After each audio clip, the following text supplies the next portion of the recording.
We can now begin. Thank you so much for attending, and we have quite a lot to cover today. So there's going to be very, very brief introductions from all of the panelists here who are here to present. Of course, we know Councilwoman Tracy Park. We will cover the CD11 team, LAPD, and Streets LA who are here to present.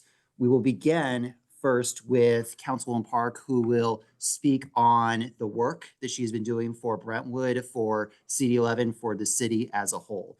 Moving on from there, we're going to introduce the Streets LA team. They have been working on several major improvements for the Brentwood area, especially along San Vicente Boulevard.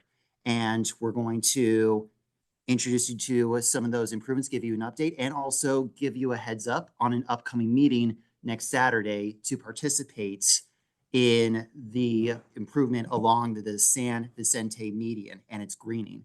We then move on from there to LAPD. Captain Lorse and Senior Lead Officer Kirk will provide a update on public safety in the neighborhood. And then from there, we will go into Q&A.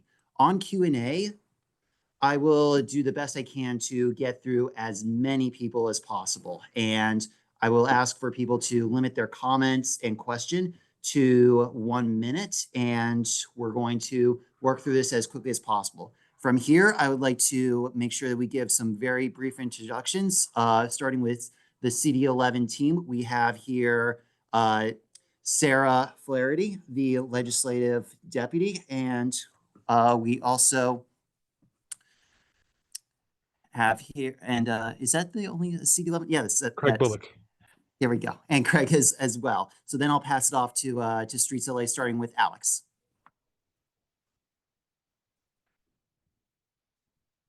Hi there, good evening. My name is Alexander Cayoso. I'm the Senior Landscape Architect with Bureau Street Services. We're going to be talking again tonight about the San Vicente Greeting Project that Jennifer will just brief on about the exciting event coming up next weekend. Nice to meet you all. Jennifer. Hi, good evening, everyone. My name is Jennifer Torres, landscape architect with Streets LA Design Build section. And I'm also going to be working on, or I am also on the San Vicente Median Greening team. And I'll pass it off to Zach.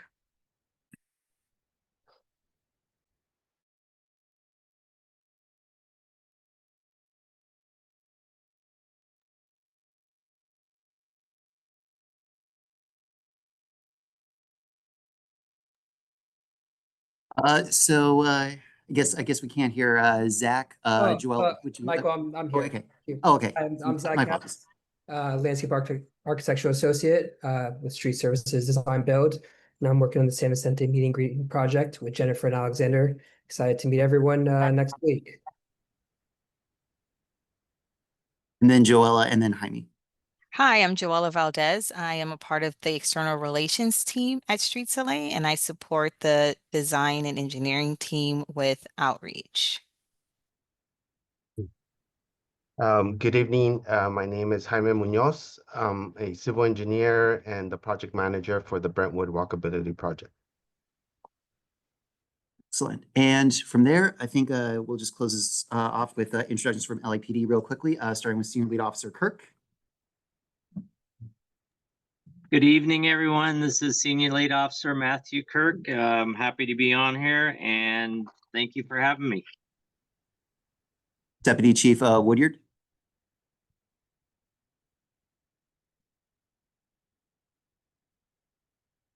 And also Captain Lawrence. Oh, I apologize. Okay, this is Deputy Chief Gerald Woodyard. I'm sorry if you can't see me. I'm having difficulties with my phone. Pleasure to be here. I just wanted to tell you that I'm here, I'm present. If there's anything you need from me and my team, we're here to support the Brentwood community. And last but certainly not least, Captain Lortz. Hey, good afternoon, everybody. It's Captain Lortz from West LA area. I'm the patrol captain, and I'm here to answer any questions if you have any. Beautiful. And with that, I would now pass it off to Councilwoman Tracy Park to speak to the community on what is going on. All right. Thank you, Michael, so much. And thank you, everyone, for being with us for a really important community conversation. 2025, what a year. This has been some of the most challenging times we have been through together, and certainly the hardest work that I have ever done in my life. Obviously, the Palisades fire on January 7th has been catastrophic. It has forever changed our district, disrupted the lives of thousands of our friends and neighbors, has had significant impacts on the Brentwood community and beyond during the fire and since. And so I appreciate all of you making the time to stay engaged. And I felt over these last couple of months that it was time for us to do a series of town halls across the district and do some check-ins. We've had the opportunity in recent months to attend Brentwood Community Council and Brentwood Homeowners Association meetings, but we wanted to open this up to the entire Brentwood community this evening. And as you can see, we have some of our city partners here to speak to particular areas of concerns and topics of issues. So I wanted to kind of maybe kick off with some of the issues that I think are top of mind. And I want to just start with the Pacific Palisades and where we are with that because of the impacts on Brentwood. We are about somewhere between 90 and 100% finished with debris removal in the Palisades. I hope that you are noticing a lot fewer trucks on Sunset in the area. I hope that you are seeing some of the congestion being relieved as PCH and the restrictions there have continued to be lifted. We are seeing better inflow and egress out of the area, but of course, Sunset in particular continues to remain a challenge. And as we now move from the debris removal and cleanup phase of this disaster into what will be the long-term reconstruction and rebuilding process, those impacts are going to continue in Brentwood. I have spent a lot of time over the last several weeks while council was in recess, putting thoughts to paper on some long-term recovery strategies and some thoughts around the development of a long-term operations and logistics plan, which of course will include and govern the movement of vehicles, people, materials in and around the Palisades area. And of course, that will include Sunset Boulevard as well. AECom has been contracted by the city and will be stepping in and playing a substantial role in the logistics and operations planning and development going forward. And so I encourage all of you to stay engaged. Some of the remediation work, including landslide and hillside stabilization, questions related to brush clearance and evacuation routes need to continue, involving Brentwood, need to continue to be part of that discussion as AECom takes the helm. So follow along for more information about that. We obviously, you all know this, put a lot of that information in our weekly newsletters. For those of you who may not be getting those, you can sign up for them at cd11.lacity.org. I put out a lot of information about what is going on in City Hall and information that is important for you to know in your neighborhood. I want to talk a little bit about homelessness because that continues to be the #1 issue that dominates my and the CD11's team's time. It has been an incredible amount of dedicated effort and focus over these last 2.5 years that has led year after year to consistent reductions in the number of people living on the streets in the West Side. The other day, I actually pulled up the LAHSA numbers from January of 2020, right before things got to their worst. And at that time, those numbers were about 3,500. And, you know, this is coming from LAHSA, so trust the data as you will. We all know that LAHSA has historically been data challenged, but if you believe the numbers, that's what they were in 2025. We are very pleased that the most recent point in time count has those numbers down to just over 600 across all of CD11. As you know, we have done this through a combination of encampment interventions and housing operations where we have successfully moved hundreds of people who were previously living in tents and makeshift shelters into interim housing, and many of them onto permanent supportive housing. We've worked very closely with the mayor and her Inside Safe program in partnership to deliver some of those results as well. And we're very, very pleased with the progress that we've made. That said, no time for a victory lap. There is a substantial amount of work that remains to be done.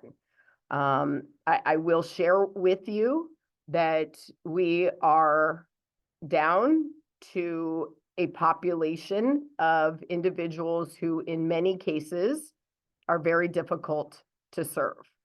A lot of the folks who continue to remain on the streets on the West Side suffer from very serious mental health and or substance abuse disorders.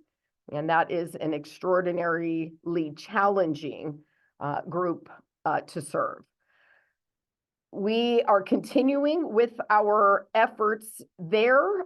We have partnered with the county to expand treatment-based and mental health services. But frankly, for a lot of folks who are on the street, simply dropping them into an Inside Safe motel room isn't going to be adequate. And candidly, unless and until our county partners and state leaders are willing to empower us with the legal tools that are necessary to start forcing some of these issues, we are going to remain in a very difficult position. About a year and a half ago or so, there was some bipartisan legislation out of Sacramento that was signed by Governor Newsom, SB 43, that expands the definition of gravely disabled. That could theoretically open up additional mandated pathways to care for some people. The County of Los Angeles elected to delay implementation of that for 2 years. We are coming to the end now of the second year. I think that is a tool that, if used properly, could be of assistance. We also now have Prop 36 here in California, which you will recall from the last election, was a statewide ballot measure that enables prosecutors to and judges to offer and to mandate substance abuse treatment in lieu of jail in cases related to certain drug crimes. And so there are some opportunities there. The hard reality continues to be the back end infrastructure. Even assuming you have legal tools, where are we going to put folks? And so my team and I are going to continue working with state lawmakers and the governor's office, advocating for responsible spending. We've allocated a lot of money through Prop 1 to address these issues. And so hopefully, as things unfold in coming months, we will continue to see the development of tools that we need to help address some of these remaining issues. I know that veterans in Brentwood, sometimes around the VA, are not uncommon. I wanted to reassure you all and share with you that when we become aware of that, we work very, very closely with the VA and our veteran service providers. We have also been we've also utilized our sanitation teams and Care Plus operations to help in that area. When we have folks who are homeless, who are veterans, that is actually a population of individuals that we have beds and we have programs and services available. And so we've been pretty effective in managing the area around there. We did implement a 4118 zone around the VA. For those of you who may not be familiar with it, our city's Safe Schools and Parks Ordinance is LA Municipal Code Section 4118, and it allows us to prevent tent encampments within 500 feet of certain sensitive use areas like schools, parks, daycares, and libraries. From the day I took office, we implemented those safe passage areas around every school in Council District 11. And we have worked very closely with our schools in Brentwood who were interested in posting that signage. We also have implemented 4118 protections around the West LA Medical Center, at the Bundy Triangle, under the 10 freeway at Centinela, at Bundy and Barrington, and at the 405 and Olympic. We know that there continue to be problem areas and encampments that are service resistant that continue to move. I am aware that recently one had popped up on Goshen. We immediately deployed resources there. I know there was another at the Brentwood Library. We have a 4118 there as well. We also are looking at a number of locations along Wilshire Boulevard. And we are going to be working with my legislative team to see if we can expand some of those protections there. I try to caution folks that 4118 is just a tool that allows our service providers to engage with those individuals and let them know they just can't remain encamped that close to one of those designated locations. That said, we have multiple inside safe motels in CD 11, and we continue to offer interventions and interim housing. And we, occasionally are very excited when we are able to successfully get someone into a better setting. The RVs and vehicle dwelling actually is now the #1 complaint that we are hearing in my office. This continues to be a challenge for a multitude of reasons, some of which feel to me like excuses, and some of which may in fact be some valid reasons. We have consistently pushed for a more strict enforcement of all of our posted parking restrictions. We have currently, recently retained a new service provider that specializes in working with people who are living in vehicles. That has generally been a much more challenging population to move into housing than folks who were living in tents and other makeshift shelters. But we have seen some major improvements and some good results with the new service provider that we have retained.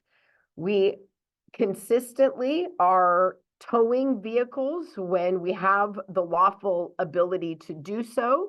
And I am very, very much looking forward to my van lord ordinance being finalized in the city attorney's office. For those of you who may not be familiar with the term van lord, it is not uncommon for those RVs that you see with people living in them to be owned by someone else, someone who has purchased them off of a junkyard or a salvage lot somewhere. In almost none of these cases would those vehicles be able to pass any kind of a basic operability, environmental standard, or fire safety inspection. And yet these landlords buy these vehicles and rent them out to people to live in. That ordinance has been in the city attorney's office that will crack down on that practice and require landlords to actually pay relocation fees. So that is with the city attorney's office, and we're expecting that back. I think when it comes, that is going to be an additional tool that will help us with some of the RVs. You may have specific questions about homelessness. I feel as though I've already said a lot. One thing I didn't mention was the status of LAHSA and what happens next. For those of you who follow along with those kinds of things, you already know that the in my opinion, LAHSA is done. The county has pulled its money out of LAHSA. It's hired away about half of its staff, and it is bringing its homeless services in-house at the county level. I think, unfortunately, this leaves the city of Los Angeles as the sole remaining partner in a failing partnership, but it is also an opportunity for us as a city to really evaluate what an alternative continuum of care can and should look like. But unfortunately, there are no immediate plans coming out of the city's Housing and Homelessness Committee, although they are going to be taking up discussions about what the city's response to all of that is going to be. So with that, I want to move on to the topic of crime. These last few weeks in Brentwood and some surrounding communities have been alarming, and we hear from other officials that crime is down, but it certainly hasn't felt that way. We've seen some examples of things that make it feel like it might actually be escalating. I know that folks are already uneasy because of some of the stories and the murder in Encino. And now just in Brentwood in the last few weeks to have had a gardener who was savagely attacked and beaten, to some very high profile armed robberies, and certainly now the murder at the Whole Foods. I have LAPD and Deputy Chief Woodyard on the call tonight, and they're going to give a presentation, and I expect you all will have questions for them. I appreciate that they have been very responsive to my inquiries and requests for additional patrol assistance in the area. LAPD has just been incredibly generous in providing resources, and yet it still isn't enough. And the hard reality, and I think everybody needs to know and understand this, our numbers at LAPD continue to fall. We are looking to be down probably around 8,600 sworn officers, maybe by the end of this year. In my opinion, that is dangerously low for a city the size of 4 million people. Despite our low numbers and despite multiple competing demands and strains on our police resources, LAPD and Deputy Chief Woodyard consistently say yes to my requests and continue to show up with the resources they can provide. We are in the process currently of working with LAPD and various community groups, including the Brentwood Homeowners Association and the Brentwood Community Council and other groups, to install our license plate camera readers. You may remember that towards the end of last year, I announced my plan to roll these out all over Council District 11. Those will be an additional tool that can help LAPD with crime suppression, investigations, and can potentially lead to the arrest and prosecution of criminals. We have also been working to expand our city's real-time crime centers. When I took office, we had one very small pilot program running in the city of Los Angeles, not in Council District 11. And I introduced legislation that will now expand that to all 27 of our police divisions. West LA Division, which includes Brentwood, is in the pipeline to launch a real-time crime center. And so in preparation for that, we have been working again with our community partners, HOAs, and the community council to install high quality networked cameras that will have the availability to give LAPD access and a real-time live feed that can be useful for situational awareness in the event of an incident. It, again, can be an important source of evidence that can lead to arrests and prosecution later on. So I just want you all to know that these issues have been heavy on my mind. I have heard from many of you how angry and scared you are. And so when we take comments and questions, I'm happy to address any other specific questions and concerns. And we have LAPD here with you tonight to answer your questions directly as well. One final note before I hand it off to our other partners, I wanted to talk a little bit about infrastructure. The evacuation out of the Pacific Palisades on January 7th was chaotic and terrifying, and frankly, it is a miracle that no one died trying to get out of there. The evacuations in Brentwood as the fire spread towards Sullivan and Mandeville Canyon was marked by gridlock and delays. And that was with a lot of advance planning, warning, and notice. We know from prior evacuation drills or simulations in Mandeville Canyon that there are major challenges with traffic, with communications, and ingress and egress. And this is true in many parts of CD11 and other parts of the city as well, but certainly our hillside and our canyon communities, as well as many of our coastal neighborhoods that have only a handful of ways in and out. Back in 2019, there was some legislation introduced in the wake of the Paradise Fire, where you all will recall the evacuation did not go well, again, because of the gridlock and lack of adequate time and notification in advance. AB 747 required cities to include evacuation route analysis in their safety elements. And I am not satisfied that the city of Los Angeles has adequately done that in Council District 11 or in any part of our city, frankly. And so yesterday in council, I introduced legislation calling for a comprehensive analysis of evacuation routes in CD11. Specifically, we're going to be looking at Brentwood and Pacific Palisades, as well as some of our coastal communities. And this is in light of Tsunami Watch a couple of nights ago.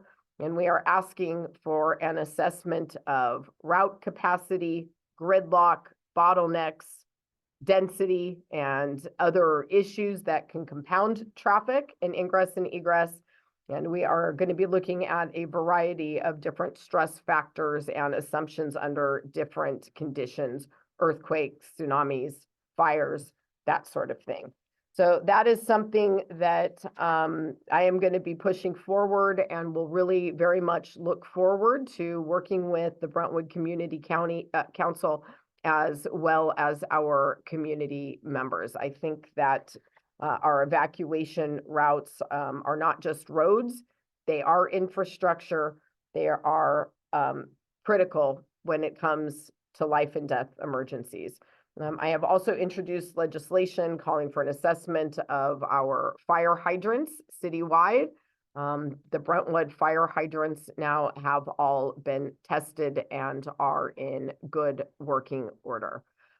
So there are a few streets projects that we are really excited to be working on, bringing a light to San Vicente and Darling. We are working on trying to locate funding for that.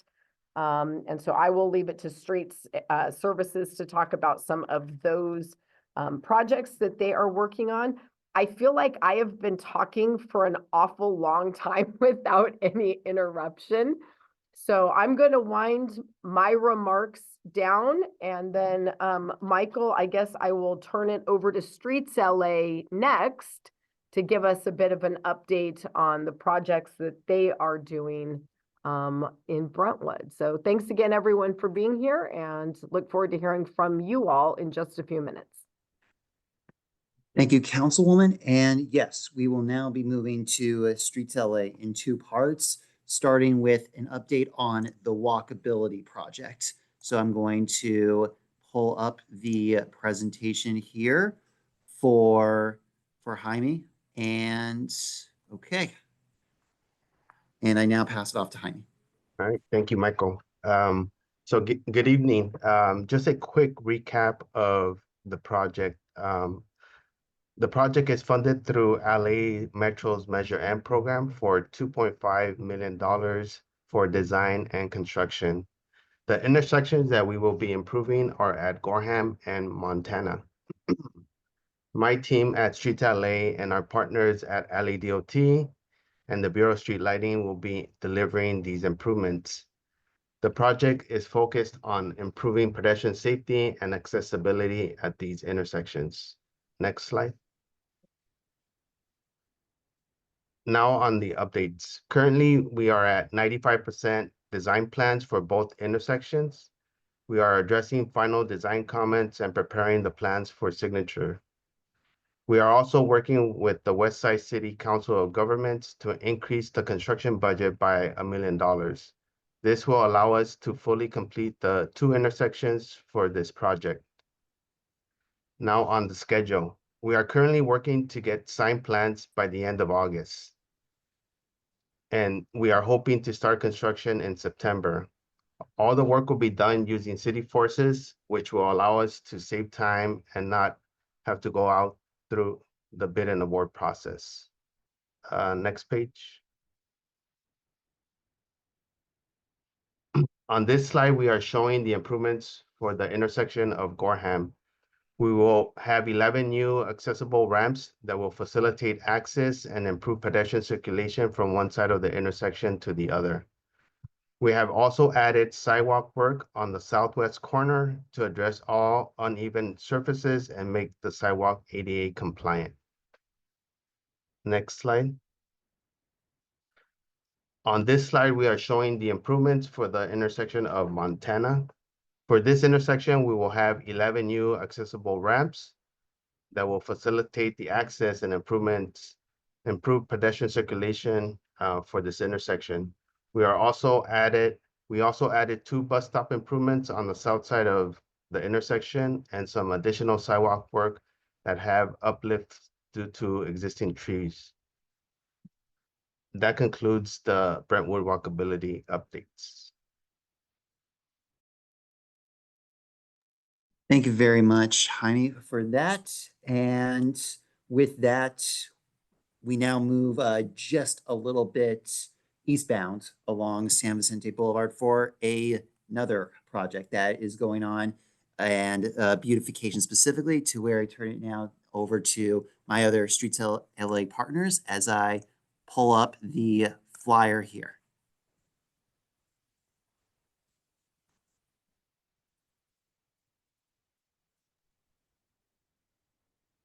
Great, thanks, Michael. And I think Jennifer is going to speak a little on that. Jennifer, are you ready? Sorry, I was already talking. That's all right. Go ahead. All right. Thank you, Michael. Again, everyone, my name is Jennifer Torres. I'm a landscape architect at Streets LA, and I'm here with the San Vicente Media and Greening team to provide a brief update on the project and also to invite you to a community that is coming up here quite soon. For those who are unfamiliar with the project, the San Vicente Media and Greening project is located along San Vicente Boulevard between Montana Avenue and Darlington. We have a budget of $1.2 million to improve the landscape medians. The project scope consists of revamping 3 medians. We will be removing the existing high water use turf and replacing it with and the irrigation, and we're going to be replacing it with new drought tolerant shrubs and a low water use irrigation system. We have been and will continue to coordinate our work with Jaime and the rest of the walkability team to ensure that both of our projects are both designed and installed as seamlessly as possible.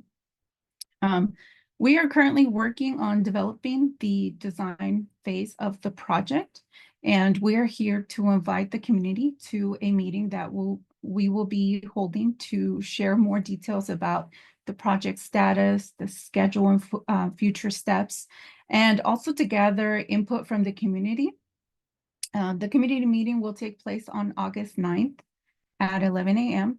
And the council office has prepared the flyer that you see here that has more details about the time and location, and they will be sharing this with the community. During the meeting, the community members will have the opportunity to participate in a Q&A session where we hope to address any questions and concerns that you may have. Also, for anyone that is not able to attend the meeting, don't worry. We will be uploading the presentation as well as the Q&A from the meeting, and we will be uploading this onto the project website. On the project website, you will also have the opportunity to vote on and weigh in on some of the information that is being presented at that time. The project website is currently being developed, and we will be providing the access link or access to the link as soon as the website is live. We'd like to thank the council office and Senator Ben Allen's office for their continued support. And we look forward to meeting everyone at the August 9th meeting. And I think at this point, the landscape team will be excusing ourselves. And again, we really look forward to meeting everyone and getting an opportunity to discuss this further with everyone. Thank you. Yes, and thank you to the councilwoman and her amazing team. It's been really nice, especially to get to know this team over the past few years. Our landscape team's really created a good relationship, and we really are feeling even more connected to the Brentwood community and all the other great communities in CD11. So we are very grateful, and we are very excited for the August 9th event. Yeah, again, thank you. And we are going to hold, I know some folks are probably excited to ask us questions tonight. We get it. We know. We're going to, at least on the landscape side, we're going to hold those questions again, please, till the event on the 9th. And if you can attend the event on the 9th, we will have emails available. You can still vote. So we are making this as open and us as available as possible. Thank you all. Nice to see you. Thank you very much, Streets LA. And now moving forward in our agenda, I'll now turn it over to LAPD for an update on public safety in the neighborhood. Great. Good Thank evening. Oh, go ahead, Captain. Okay, sure. Thank you, everybody. Thank you for the invitation, Councilwoman, and we'd also like to recognize your participation and help with everything that we need. We really appreciate it, and you're always a great ally. So thanks a lot. So I'm going to go ahead and I'm going to start. With I'm Captain Lortz with West Los Angeles area. I'm just going to give you a quick crime picture for the area at large, and then we'll scale it down to Brentwood. I'll talk about a couple of our recent challenges with the department. I'll try to give you some little bit of information on that homicide because I figure there'll probably be a few questions on that later. And then I'll give it over to the senior lead officer for closing. But right now, the councilwoman is correct. The department's deployment is it is a challenging environment. We are down on officers. I know that they've endeavored to improve the numbers, and we do get a small influx of new probationary officers every deployment period. But you know, like anybody, we would always love more and more and more. Now on the crime, actually we've been doing really well. So West LA in the big picture, we are, and it just happened within the last week, we've actually been able to reduce all of the major crime categories, violent and property, down below 2024 levels. So that's really good. For example, our robberies were down 18.9%. Our aggravated assaults were down 2%. Burglaries were down 6.6% under 2024. Total property crime were down 26.2%, and total person crime were down 11.3%. So with all of the challenges that I'll speak to shortly, my troops have really been trying hard to make sure that we give the best service that we can to our West LA community members. So on Brentwood specifically, this year compared to last year, so we did have the one homicide. West LA hasn't had a homicide in years. So obviously one is too many, but I'll discuss that briefly in a minute. Robberies were down 40% from last year. Aggravated assaults were even. Burglaries were down 36%. The challenge is some of the property crime below San Vicente. That would be vehicle crimes like the stolen vehicle or burglary from motor vehicle. That would be our challenge. To speak to some of the challenges that your West LA patrol officers have had, as you're well aware of, and the councilwoman discussed in great detail, we have the Palisades. That does draw a huge amount of attention and draws resources from other areas as far as Hollywood and down in Venice to help patrol those areas to try to prevent any increases in property crime. So we're really diligent in trying to make sure that we don't have the same type of crime outcome as we did in Eaton. Not too long ago, just about 2 months ago, we had the ICE protest downtown. That was incredibly challenging for our deployment. Obviously, we were tasked with sending most of our resources downtown to protect critical infrastructure and deal with the protesters. And so for a couple weeks period, we had minimal deployment in West LA in general. And then the third big challenge that we've had, and this was in the last, this was June 23rd, so about 3 weeks ago, was the death of Sergeant Dang. And I'm sure everybody's very familiar with that. He's a hero, helping the community, stopping his car to just make sure some people are okay and everything was going to be all right.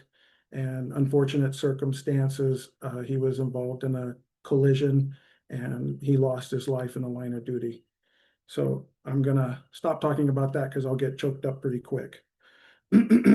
Those have been some really big challenges this year that for any command is just beyond stressful.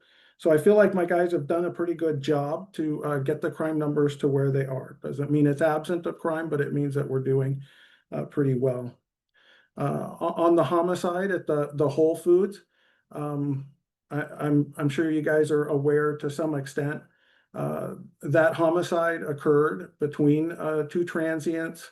There was a prior argument that had occurred, so there was some knowledge of each other prior to the event. So it wasn't just a random homicide out of nowhere. There was some knowledge as transients from the area of each other. And that resulted in a mutual combat situation in which the victim was stabbed several times with a screwdriver type device. Now, the detectives at West LA and our West Homicide Division, outstanding guys, really got into it. And I think we had that suspect in custody by day 2. So really, really good work, a lot of follow-up, chasing a lot of leads as quick as they could, and brought that criminal to justice right away. And I remember the Gardner incident that was just mentioned as well. Yeah, that was terrible, and our suspect also had some mental illness issues with that one as well. Speaking to Councilwoman, talking about a lot of the transients that we still have challenges with, that's definitely a big problem, and that's part of one of the many reasons why it makes it really hard to get those wraparound services for them. But that suspect, I think we had that suspect by day 3, we had that suspect in custody. Again, that was just the great work of the West LA detectives, really diligent, chasing everything they could as quick as they could, going out in the field, chasing leads, and getting that suspect into custody really quick so we could take that danger off the street. To mention of the Real-Time Crime Center, we do have our space cleared for it at the station. It's really kind of at this point sitting at facilities management for waiting for some kind of a build out, of which I don't want to pretend I'm knowledgeable about construction or anything like that. So we're kind of waiting for that to happen right now. That's the next step in the process. And so that'll be good stuff when we get that up and going. Right now, the flock cameras that we have in the division have really led to quite a few of the pursuits and a lot of arrests. And so having that kind of tech, at our fingertips multiplied is really gonna, I'm hoping, help us make a really great safe place for our West LA community members to live in. So I feel like I'm talking too much now. So I'm gonna give it over to Senior Lead Officer Kirk. And he'll probably want to get into some weeds about different things. And so go ahead, it's all yours. Good evening, everyone. Yeah, the captain went over the general of the homicide. He said with the Gardner, the ADW with the Gardner that occurred about 2 months ago. The big thing with that was it seemed like within 10 minutes of that incident occurring, I already had residents that were on it sharing videos of what had occurred, which made it very easy for me to give that over to detectives and patrol to see the identity of this guy. We figured out through where he had been kind of staying on a vacant property.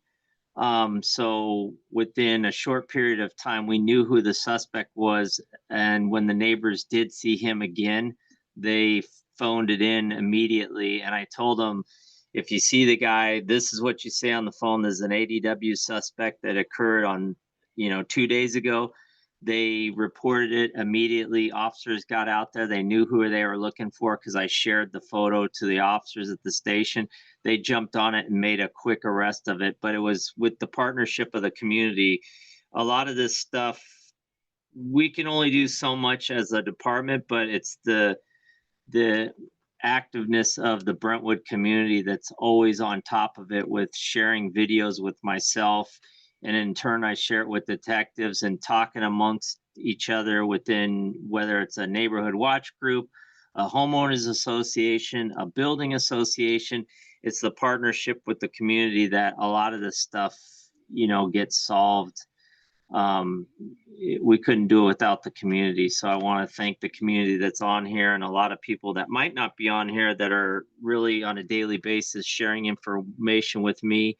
I do get a lot of, emails and calls regarding the unhoused people that are setting up camp in certain parts of the area. I try and go out as quickly as I can, engage with that person, see what kind of person I'm dealing with. If it's somebody with mental illness, if it's somebody that's a vet, I can contact the VA and they jump on it and try and get that person back on the VA property. But also I want to thank Michael and Tracy, because when there are larger encampments, thankfully, we don't have too many in the Brentwood area, but when we do, I get a hold of Michael and he puts the resource out there to get the homeless outreach out there. And then within a short period of time, as quickly as possible, we get a cleanup out there, a Care Plus cleanup. So I know it's frustrating in certain areas, Wilshire and Westgate, that keeps popping up because there's a vacant property there. But because of, Michael and the council office jumping on it, we do get fairly quick cleanups on these problem locations. So I just want to thank you guys for doing that. It makes it easier for us that we know we can reach out to you and, we get a quick response. Sometimes it's just people, I try and get people to use the MyLA 311 for like bulky items, but some are older people, they don't have the technology with the cell phone to do it, but they contact me and then I do a 311 request and get it out there. And sometimes if it's going to be a delay, I can get Michael and he'll somehow get it cleaned up in a very expedited fashion, which it really helps from stuff growing, which everybody knows stuff can grow out of control very quick with people illegally dumping, whether it's an unhoused encampment that expands. But I think, we're doing a pretty good job in Brentwood as a whole with keeping that under control as best we can. As far as crime, the captain already went over that, the homicide. I know people were concerned on, I believe it was July 18th. I was on vacation most of July.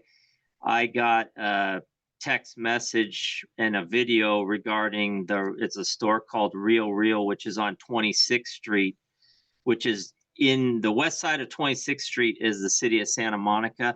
So there was a smash and grab there at the clothing store, and the video, you could clearly see there was 3 cars parked in an alley, and it was well over 8 people that were involved in this. Just they kept running out, and a lot of citizens were videotaping it from the gas station because it was so chaotic with the amount of people coming out of that store. I spoke with our detectives today to see if those were possibly related to anything that occurred in not so much Brentwood, but the West LA area in general. And as of now, they don't recognize, the suspects were covered up, but those vehicles, we don't recognize them as being something that it has occurred in our area. But if there's something that is linked, they're going to be in contact with detectives for Santa Monica PD. And if it's something that, we need to know about or linked to something that occurred in previous months in West LA, then our detectives will be reaching out. But as of now, we don't have any link to anything that has occurred in the West LA area. One other thing, I know a lot of people, when I came back from vacation, were asking about the FBI raid on the property on Rockingham. Most of you probably know that the person that lives there was he basically was posing as a fireman. I don't know. He somehow was able to create, he was part of a fire department, fake fire department. He had 2 fire trucks. So I know they were getting him for impersonating a fireman. There was also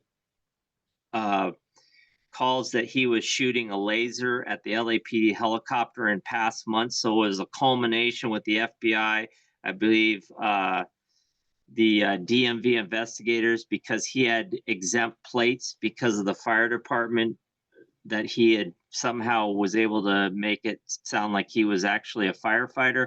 And they believed that he had tried to get into the Palisades during it was closed off to the public. So that's something that's with the FBI and DMV investigators, but that's what occurred at that property on Rockingham. So there was vehicles impounded. From what I heard, he had multiple fire department badges, some types of police badges. So he's looking at probably some serious offenses impersonating police and fire. So but that was handled by FBI and DMV investigators. So, but that's about it on the crime front in West LA. Thank you, Officer Kirk. Thank you so much to LAPD. I actually have a couple of questions, maybe Michael, before we open it up to the community. So one of the things that you mentioned about the incident that occurred with the gardener was that, you know, the perpetrator in that crime had been around the area and kind of hanging out in or around vacant property.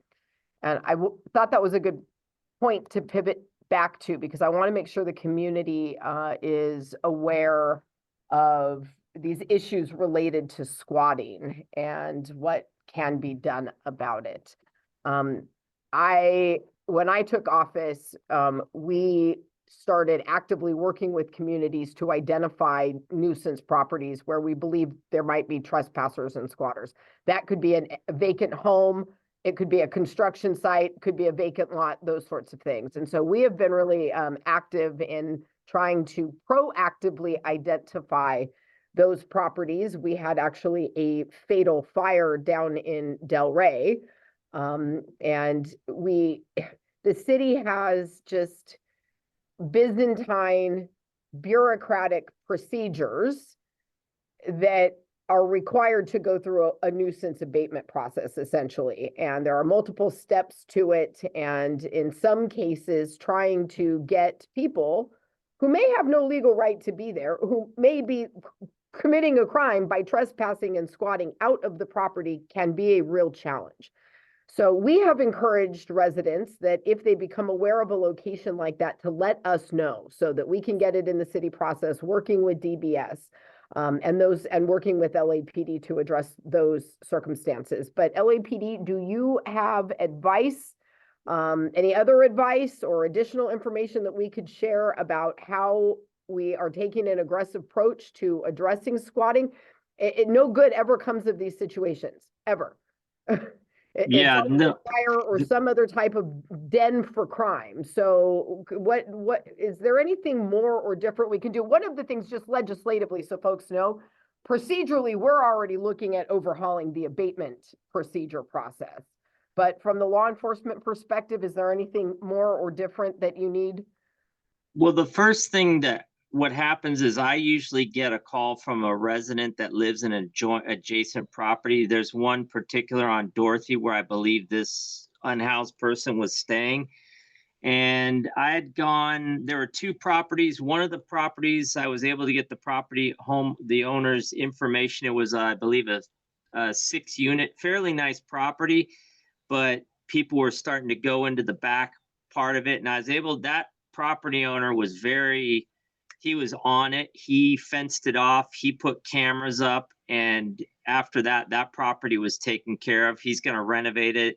The other property where I believe this gentleman that assaulted the gardener was at, that property, prior to me going on vacation, I kind of used the example of this guy possibly living on the property that aggressively assaulted this gardener because he was using a weed whacker that was making too much noise, and that's what got this guy going and attacking him.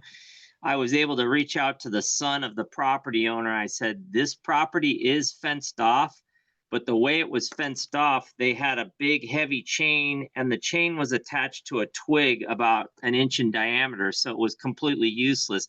And I let him know of that prior to going on my vacation. I said, you have somebody this dangerous on your property. And I let them know that if, you have an unsecured property and it's harboring these type of people, that, there could be legal issues with you being the responsible party on the property. So I haven't been able to go back out to the property, but you know, if they decide not to properly secure it, then I contact building and safety to go out there and say, hey, this property is a danger. It's got overgrown with all the fires lately. It's a fire. The property is totally overgrown. So the way I find out about most of these spots is because residents that live in the area let me know about it. And then once it's on my radar, I try and myself and the officers do extra patrols in the area and let the property owners sign a trespass authorization form to make sure that if somebody calls that they're on the property, if the property owner is not there at the time the officers go there and give the warning for the person to get off the property, then that way they could do a private person's arrest for that person that's on the property. But my thing is to get that property, if they're going to demo it, start the permit process to get that demoed, and prior to getting it done, properly secure it and have some type of monitoring, whether it's a Ring camera or some inexpensive camera that alerts you that somebody's on the property. That way the property owner, if they get an alert, can call police can respond.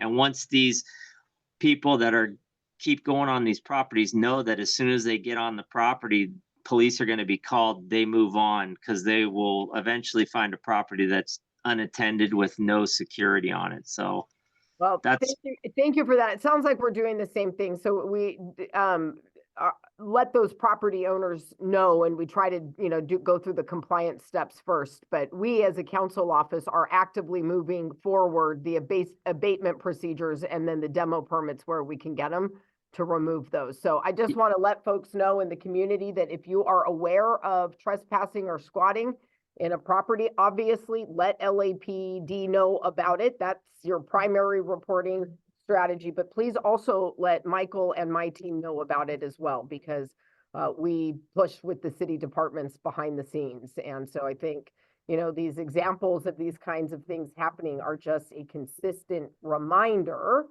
of why we need to not only get the procedure adjusted so that we don't have these long delays, but make sure that you folks are empowered with the tools that you need so that you can actively intervene when you need to. One of the things I wanted to mention that I didn't say earlier was that it remains really important for everyone to report crime if you are aware of it. I know a lot of folks express frustration about long delays, particularly with the non-emergency number. But if there's not a report of the crime, I don't have the data that I need as your councilwoman to lobby for the additional resources to protect and support your community. And we don't have an accurate picture for our police officers about where trends and types of crimes are occurring. So while I know that is frustrating, know that many types of crime can actually be reported online. And it's, you can also drop in person over at the West LA division office and do a lot of that reporting in person. But I really encourage folks to do that because it really helps me a lot. One of the things that I think has been incredibly frustrating with, like, for example, the armed robbery at San Vicente and 23rd or wherever it was, it seems to be part of this ongoing pattern of that kind of conduct. These folks seem to feel like they can get away with it. It doesn't seem like they're afraid of getting caught or consequences.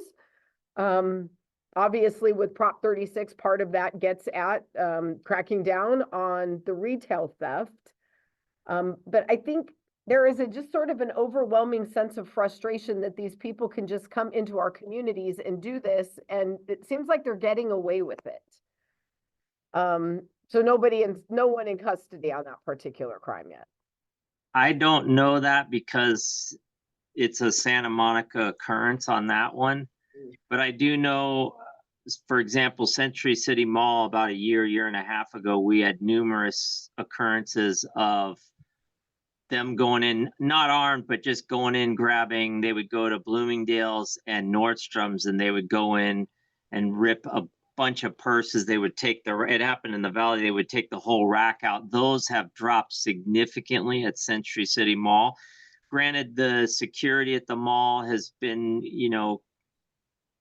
more active along with the loss prevention. I know we did a coffee with a cop for my partner, Officer Baker at the Bloomingdale's, and I know the purse section there, they have wires on any valuable purse in the area, so they're doing steps to kind of prevent that as it goes. I think that, and I know the new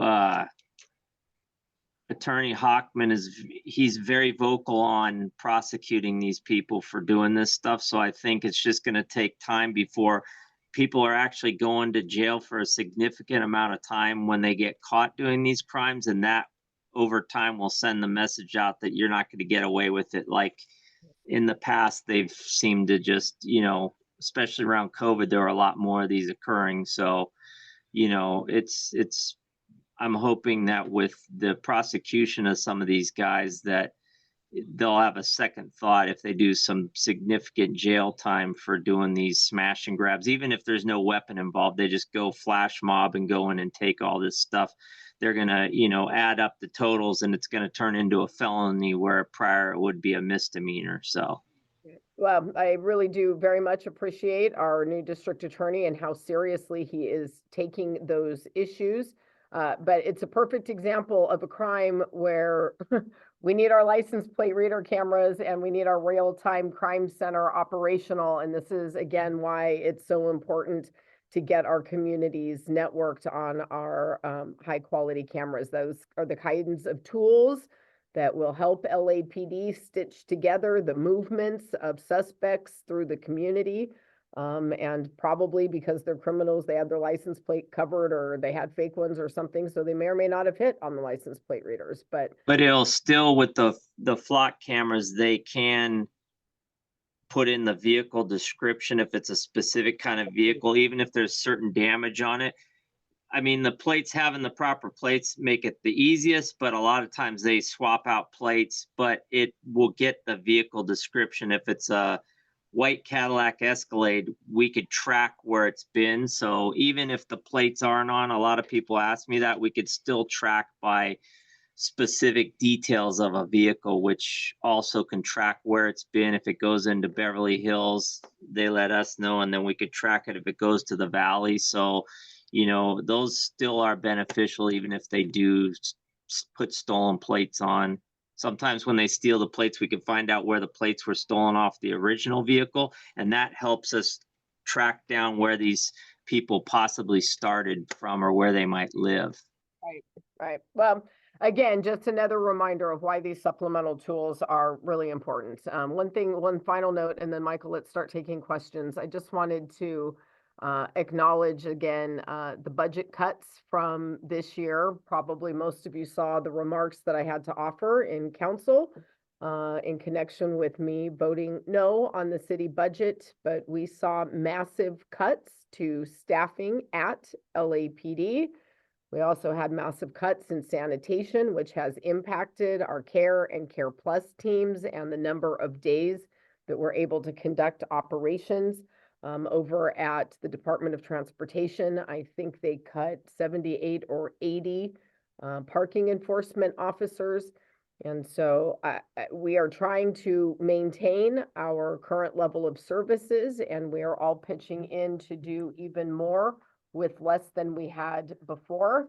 But we continue to remain laser focused on these issues, and we are going to continue looking at innovative ways to supplement our police force and expand our mental health and substance use interventions when it comes to the remaining homeless population in CD11. So with that, Michael, let's take some questions from our Brentwood residents. Yes, thank you, Council. And so I now see that a few people are raising their hand, and I will be going through them in order, just so you all know how this is going to go. When it's your turn, I will press the button that allows you to speak, and I would ask to keep comments within about a minute, and I'll give a warning, a second warning if necessary, and then if I must, I will cut it off. But I want to give as much leeway as possible, and in order for the councilwoman to address as much as possible, and then we get through as many questions as possible. So please press the raise hand function when you're able. And by the way, if you have any technical difficulties, I will do my best to get back to you so that you don't miss your opportunity to ask questions. The only person who currently has their hand up, which will now oblige, is Mike Condon. Hello, CD11 team. Thank you very much. I've been in contact with Michael over the last month regarding a recurring encampment on our street. We're located at South Carmelina and Wilshire, and I certainly don't want to point the finger at your team. I know you guys are doing everything you can, but several weeks to clear an encampment is just something that doesn't work. In addition to that, we've had the same person come back multiple times immediately after they're removed. What I potentially propose is an expansion of the sensitive areas. If we can look at parks, playgrounds, libraries as a sensitive area, a park is someplace I go for a couple hours once on the weekend. My kids and my family live in our single family home. Expanding the definition of a sensitive area to include single family homes and make sure that encampments are immediately cleared within 500 feet, I think would be a great starting place for single family home residents, and particularly our block that is greatly impacted given our proximity to Wilshire. Secondly, I think an interesting idea or concept that I would like your team to potentially explore is if we have to wait several weeks for an encampment to be cleared, if that location could be designated in some sort of a cool down period, giving additional services and resources to recently impacted areas. So we're not affected. Again, we have the same person who comes back over and over. A third request, and sorry to hit you with a lot in 1 minute, Okay. potentially trying to incorporate city-sponsored planters on sidewalks in areas that are constantly impacted. It's my understanding that if there's an ADA compliance issue with an encampment blocking a sidewalk, it may expedite the services that get brought into place. And so areas that are continually impacted may incorporate some of these sorts of things. Again, thank you to your team. I know you guys are doing everything you can. Michael, you're being great and getting response. So I'd love other places to go other than to bother your team, because I know you guys are so busy doing great work. Thank you. Mike, thank you for that. Actually, Carmelina, so that's one of, along Wilshire, there are a few places that we are actually looking at for potential use of our Safe Schools and Parks ordinance. There is, in some cases, the ability, even though it's for sensitive use areas, there is the ability to use it in some other contexts where there are public safety findings and things like that. So we're actually working on that for you right now. We are looking at Wilshire and Carmelina, Westgate, and Barry, because those are areas where we have persistently had the encampments come back. I hear your frustration about the delays you're right, it shouldn't take that long.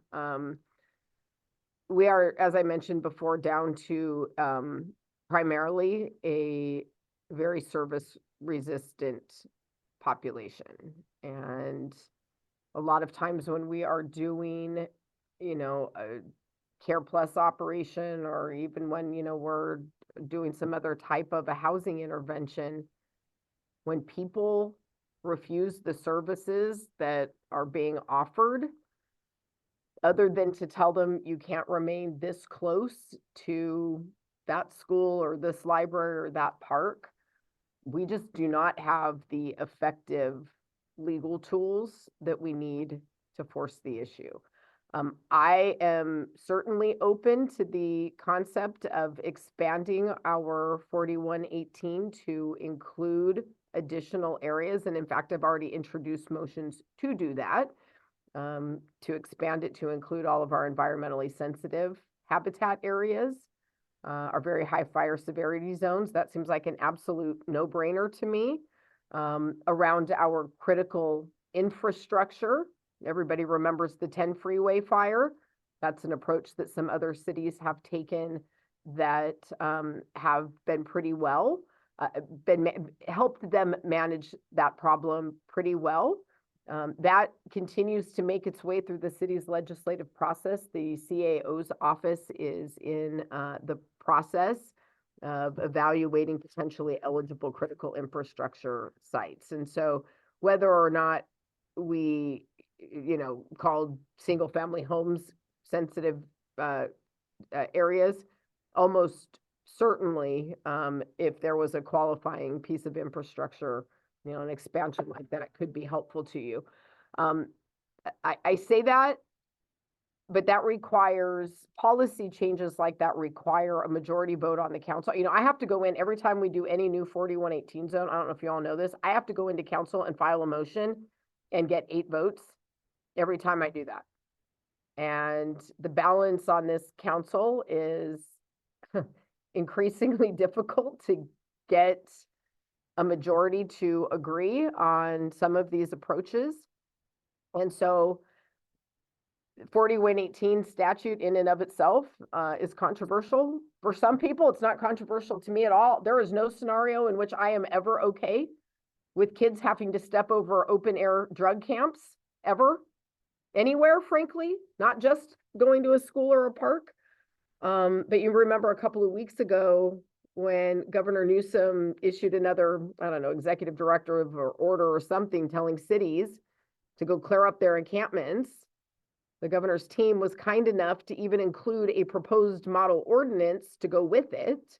We already have all of that in our 4118, but there was one new thing that we didn't have, and that was a prohibition on anyone camping anywhere for more than 3 consecutive nights. Now, again, that is not a solution to homelessness, but it is a tool to prevent entrenchment. I tried to introduce that in council as an amendment to 4118. I couldn't even get a second on it. So we made some modifications to it, and I was able to bring a couple of council members along with me on it. But I don't say that to make excuses. I just share that with you because we are constantly trying to shift policies, and yet this city and its other leaders seem very reluctant to do that. We are, I think, over now a year since the United States Supreme Court decided the Grants Pass decision and said very clearly that cities, yes, in fact, you do have the right to regulate your public spaces and clear encampments without violating the Constitution. And the day after the Supreme Court decision, introduced legislation asking the city to overhaul its policies and procedures. And there is just, it's a challenge politically to get folks to move on that. That said, we as a council office work really truly around the clock sometimes to focus on these issues and to surge resources where we can to address these. But just candidly, until the state and the county want to agree that people who have mental health issues may need to be mandated into care. People who have serious addiction issues may need to be mandated into recovery. And I continue to push for those policies. I was very out in my support and my endorsement of Prop 36. And I continue to push for those legislative reforms, but it is a slow and painstaking, annoying and frustrating process in the meantime. So Mike, I hear you. We will continue doing what we're doing and looking at some of those longer term interventions and strategies to help you with that. Thank you. Just one last comment. In terms of the 4118 zone, Westgate and Carmelina have what's commonly referred to as Kenter Creek, which is somewhat of a protected area. And if there's environmentally sensitive habitats, getting 500 feet from that Kenter Creek area may be an easier hill to climb than single family homes. So thank you. Appreciate everything you're doing. Great idea, Mike. Thank you for the suggestion. Okay, so while I wait for more people to raise their hands, Come I'd like on, to, guys. Somebody put your hand up. You have like your to- council member. It's open mic night. Surely some of you have something to say or ask. let me just shift real quickly to something from the Q&A, going to our LAPD attendees here. So an anonymous attendee is asking about a incident on South Anita. I don't have much here involving two pedestrians being attacked while they walked in daylight. So I turned to LAPD. I don't appear to have much more information here about what happened here on South Anita. Do you have any further information on this one, LAPD? Officer Kirk, you're muted if you're talking. I'm sorry. There you go. Do we know a date and time of this incident? Because if so, I can look it up on, I have a, where I could look at radio calls for service, but unless it's something that just happened, I would have to look into that. But as of right now, I don't have anything that I've heard of on Anita unless it happened really recently. Gotcha. So hopefully we'll Because a lot of times stuff pops up on Nextdoor or one of those apps that they hear a radio call and then it could turn out to be nothing, but people hear on the Citizen app or something like that, it turns out to be, sometimes it is something legit or sometimes it's just a radio call and it never turned out to be actually any serious issue. But I don't know if this involves a traffic accident. If so, that's not something. If it's a serious traffic accident where there's injuries and people go to the hospital, then LAPD has the traffic unit go out and take a report. But a lot of times stuff like that doesn't get to us if it's strictly a traffic accident, unless there's a death involved, unfortunately. And then our division gets notified of that.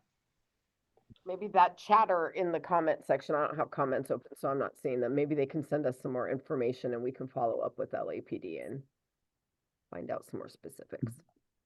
with that, let's now turn to Jeff Hall. Hey, Jeff. Hi, Tracy.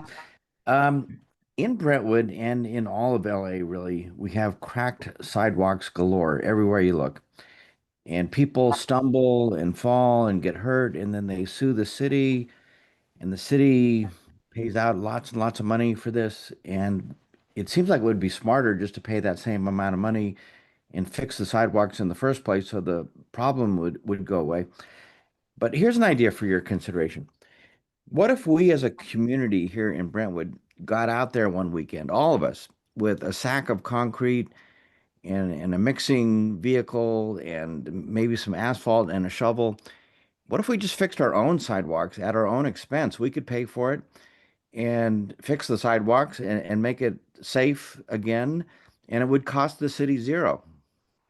Yeah, Jeff, yes, you are right about all of that. And let me just tell you, we have probably somewhere between 10 and $30 billion in backlogged infrastructure repairs in the city. And this has been an ongoing source of frustration for me as a resident. I mean, I live in a neighborhood where every sidewalk everywhere is a mess. It's decades of neglect to our roads, to our sidewalks, to our alleyways, and to our other infrastructure. As the city has had growth and investment in other things like transit and housing and addressing mental health and homelessness and addiction issues, managing other priorities over decades, it's our basic infrastructure that has suffered. And you are not wrong about the amount of money that we pay out in liability. Funny, not funny, side note about it. You may remember when the Bird and Lime scooters were new on the scene.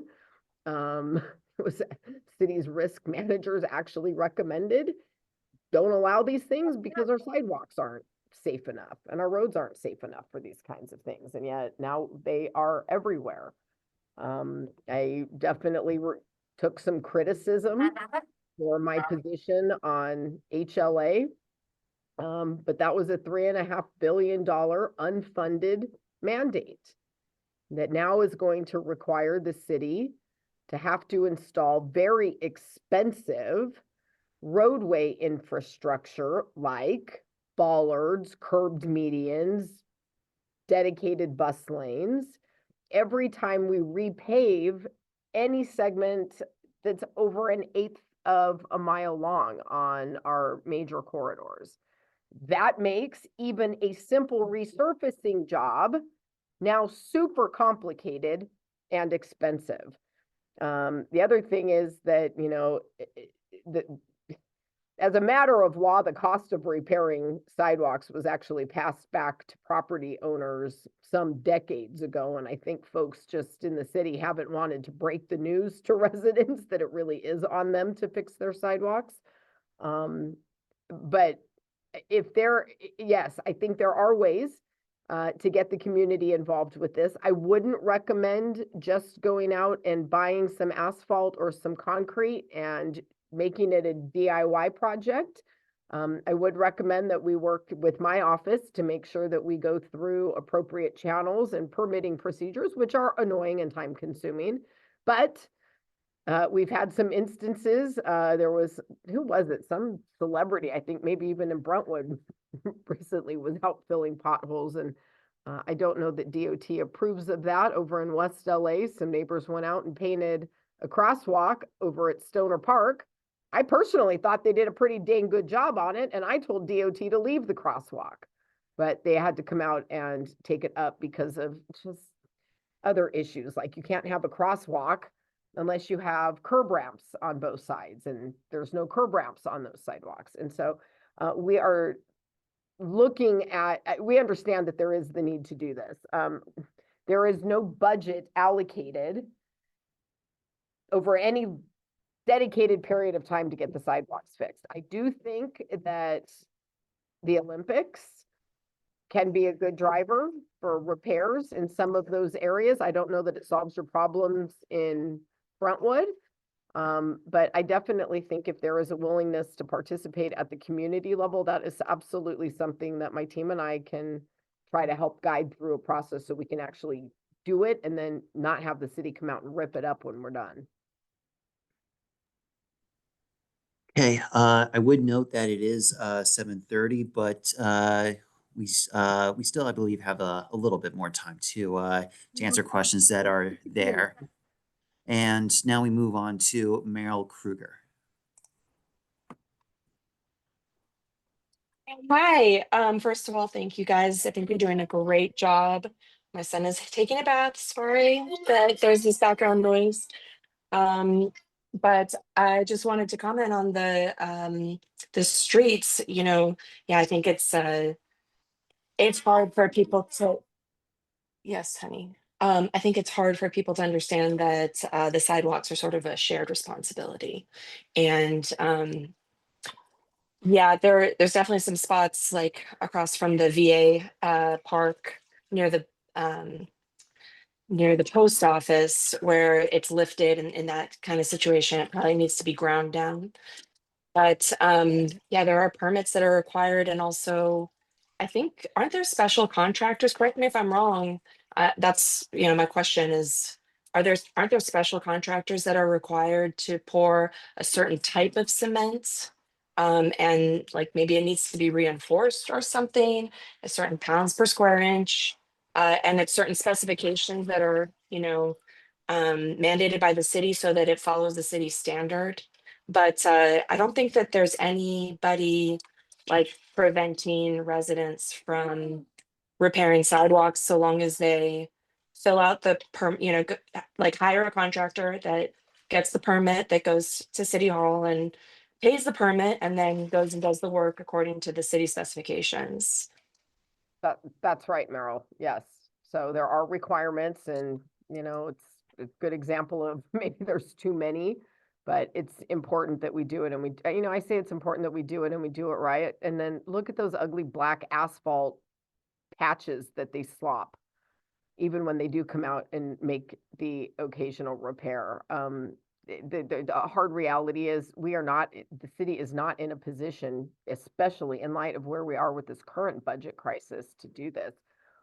One of the things that the city's Charter Reform Commission is going to be taking up is potentially doing a multi-year budget. Right now, per our city charter, we have to have an annual budget. And it's not effective for long-term capital planning and infrastructure planning. And it's something that I think we really need to change as a city. The fact that we don't have a strategic plan for infrastructure is insane to me. I had sort of hoped that during this budget cycle, when we were looking at cuts and, what are core services, we would have seen some of that become a bit more of a priority in the discussion. But it didn't. And unfortunately, I think the reality is that unless and until, and not everybody in the community is in a position to be able to contribute, because it's not necessarily cheap to do those sidewalks either. Another big It's part not. are the trees and the roots. And, you can walk around in Santa Monica and see that they somehow have managed to trim the FICA roots and keep the sidewalks in good working order. And yet urban forestry on City of LA side just cannot keep up with the backlog. And so, it happens sometimes when you have an administration that has a great idea that says, let's plant 10,000 trees. Okay, who's going to water them, trim them, maintain the roots, and keep them in healthy working order? And now we have dead trees and trees with branches that fall on people and on cars. And we are not.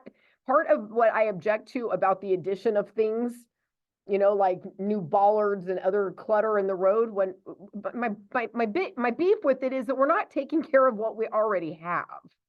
And so that is something that I am going to continue to just keep pushing for. Our sidewalks are basic infrastructure, and we need to treat them with the appropriate care they need to keep our community safe, because it's ridiculous. They're not safe and they're dangerous. And I know that because of the money we pay in liability on them. So I hear you, Meryl. While I wait maybe for one other to raise their hand, I would make a note that in the Q&A, Monica Richardson is asking what can be done to stop protected bike lanes, making note that it has had a negative impact in Culver City and along Venice Boulevard. So to the councilwoman, where the neighborhood does not want protected bike lanes, what can be done to stop it? This is why I was kind of outspoken in my opposition to HLA. And I know it sounds good on paper. Let's slow traffic and make our streets safer is kind of how the bill got pitched. But, as often happens when these treatments are implemented and it takes away a lane of traffic, it takes away parking, it creates physical barriers in the roadway, and that's intentional to slow traffic down. People oftentimes don't like it when they get stuck having to commute through it. You may remember that my predecessor rolled out a couple of those road diets back when, 2017, 18-ish, and he nearly got recalled the first time over it. You remember how mad Mar Vista was about Venice Boulevard? They're still mad about it. And then down on Vista Del Mar in Playa del Rey, not even just the local neighbors, but neighboring cities sued the city of Los Angeles. That one ultimately got ripped out. But HLA now mandates those treatments because of 60-some% of voters in LA said yes to mandated road diets. That's going to be very, very difficult now to unwind because it would require another ballot measure to do it. And so as we have in Transportation Committee, which I vice chair, talked about the implementation criteria, I have tried really hard to make sure that our fire department has a seat at the table because this impacts them and their response times. I have tried to ensure that residents and the business community have a say in planning around some of this. And I also want to be really clear. I ride a bike. I live in Venice. I ride a bike all the time. I like having a bike lane. I like them in smart places. There are places I can't go because it's not safe to get there. But I also think that they need to be respectful of existing traffic patterns. They need to be in places where they're actually safe. And I worry especially about evacuation routes. And that is something that just even in, Brentwood, we have all lived through. And as we take away roadway space that, makes for better accessibility for bikes or buses, makes for a lot worse accessibility by cars. And yeah, you're right, Culver City is horrible. I made the mistake of cutting through to catch on to the 405 and I don't know, maybe a year or two ago, and I swore I was never going back to Culver City again after I had to drive through that. So I tried to warn people, this sounds good on paper, but you are not going to like it when it comes to actually rolling this out. And so I worry about it, but I'm going to keep a very close eye on it, and I'm going to do everything that I can to make sure that to the extent these are being implemented in our council district, they're done in a responsible way that actually focuses on safety. And what appears to be what may be our last hand raised here, I'm going to open it up to Monica Richardson. Hi, thank you so much, Tracy. I met you in a big meeting for neighborhood watch people, and I appreciate all you've done. I've seen the cleanup that you've done in the encampments that was horrific on this side. I'm just one over different representative than you, but so I'm really terrified about this Overland thing because it is the last thoroughfare that is still open. So you have Sepulveda, you have the 405, and I've been driving this area for 34 years, and I'm now in West LA, but I lived in Culver City a long time, and it feels like there's 3 people on the council. They just want to push this through, and we've seen what's happened to downtown Culver City. If they do this, so there's the big problem with disability people. If you put them in, if you put those protected lanes in, I try to open my door and I have a cane or I broke my foot and I now have to go around. First of all, I'm so close. I know you know this, but they're too close to the lane. And we need 2 lanes going both ways. We need the center lane. They want to stop people from turning left on Overland into the neighborhood, into Farragut, into central Culver City.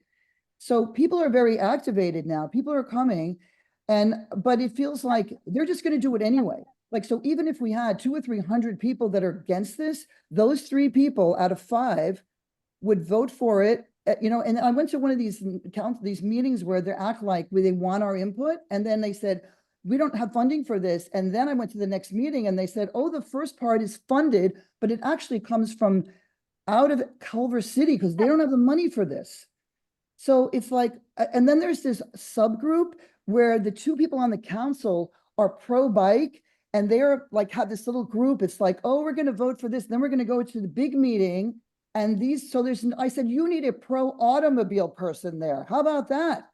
How come, I'm unwilling to actually let this happen because I saw what they did to downtown Culver City, what they did to Venice. I don't even go that way anymore where they put those protected bike lanes. Like, can't we use the disability aspect of it to stop it? Well, I know what you're talking about with some of those bike lanes not having any kind of shoulder room from where the cars are parked. I've actually seen with my own eyes what you're describing.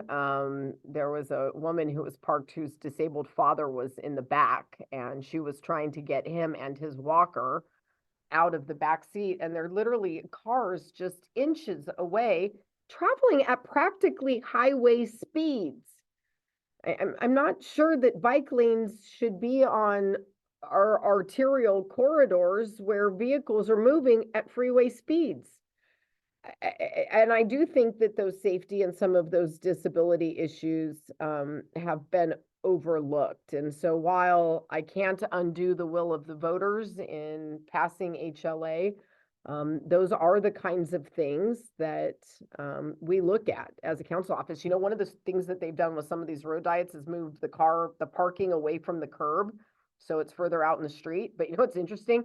The EV chargers are still over at the curb. So you pull the cord out to plug into the car, and now you're clotheslining whoever's coming by on a bike or a scooter. And I look at this stuff and it's like, who is in charge of thinking through how we're designing these things? So I would say, you know, stay engaged with me and Michael and the team. Jeff Cow is my transportation deputy.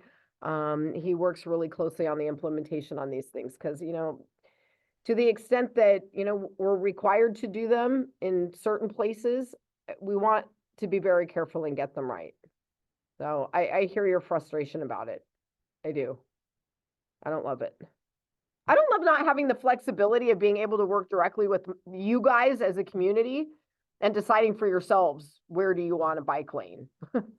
What makes sense for you as a community? Where do we have heavy usage? Where is there a need for a connector? And all of that discretion and flexibility has been taken away from me because of the mandate with HLA. And, you know, instead of having the ability to say, okay, here is a dangerous intersection because the stop sign is around a corner or behind a bush, you know, maybe if we had a warning 25 feet in advance, letting people know they're about to approach an intersection with a stop, that would be useful. But, and those were the types of injuries that we see all over the city. You know, it's not necessarily, I don't know that putting a dedicated bus lane solves that problem, I guess is what I'm trying to say. And unfortunately, just a lot of the my own individual ability to create a real-time solution in a place where it's needed right now today is limited because we are now obligated to spend the department's money on the HLA effort. So yeah, that annoys me very much, actually. See here. Yeah, with that, it appears that we have reached the end of those who have questions. So thank you for taking the time to be a part of this conversation, receive these updates, and simply stay engaged. And with that, Councilwoman, any closing remarks? Yes, I just want to thank everybody again for making the time to be with us this evening. You know, these last 7 months have been grueling, just truly unprecedented. This job was hard before, but it's incredibly hard now. And I think we have some very, very big challenges ahead. But I and my team are fully committed to being here for you. We're always here to help, to hear you out and to help you out. I don't have a magic wand that just solves every problem in real time, but we are here to help troubleshoot and diagnose issues and work with you to program in what we can to help address your major concerns. So as always, feel free to reach out to me and the CD11 team, and know that we're here to be your advocate and your ally in City Hall and out in the community. So thank you all, as always, for staying engaged, and I will see you on the ground in Brentwood soon. Good night.